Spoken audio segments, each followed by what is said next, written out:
পাড়া খেত তো ভালোভাবেই চলতেছে, কামড়া কামড়া দিয়ে ধান চাষ করতেছি ভালো চেয়ারম্যান সাহেব। ওটা ভালোই চলতেছে আল্লাহর রহমতে। ও ফসল তো ঠিক ফসল ভালো হইতেছে চেয়ারম্যান সাহেব, 2-3টা থাকে। তো তোমার কি অবস্থা?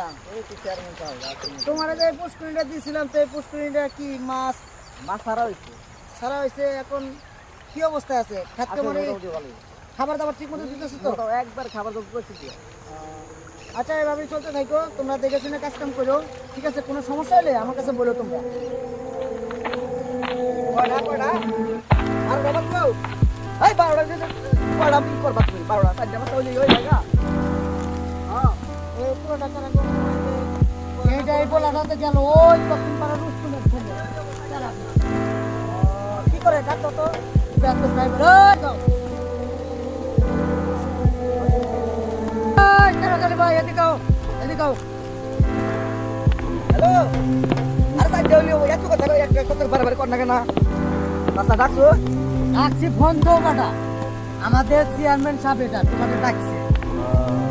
বাবার নাম কি? বুঝতে পারলি রুস্তমালে তুমি এভাবে করে ময়মুরব্বী দেখো না, তুমি এভাবে বেতবের মতো হাইটাতে তুমি সালাম কালাম শিখো নাই। চাচা খেয়াল করি তো মোবাইলে কথাবার্তা বলে আপনি দিয়া একে সালাম দেয় চেষ্টা করে চেয়ারম্যান সাহেব বলছে বানাবাদি এই কাউন্সিলরে। আমি তো তার পারি না আমি মোবাইলে কথা বলতে গেলাম আমি এত খেয়াল করি তুমি একটা ধাক্কা দেখিয়া গেলা, আমি সম্মান আছি তোমার। তোর বাপের কাছে চালিত। আচ্ছা, গোলাবান মানুষ ভুল করতেই পারে। তুমি বাবা দেখে শুনে চলাফেরা করো, ময়মুরব্বীকে সম্মান দিয়ে কাজ কাম করো। আচ্ছা আচ্ছা চাচা আসসালামু আলাইকুম যাও যাও যাও যাও।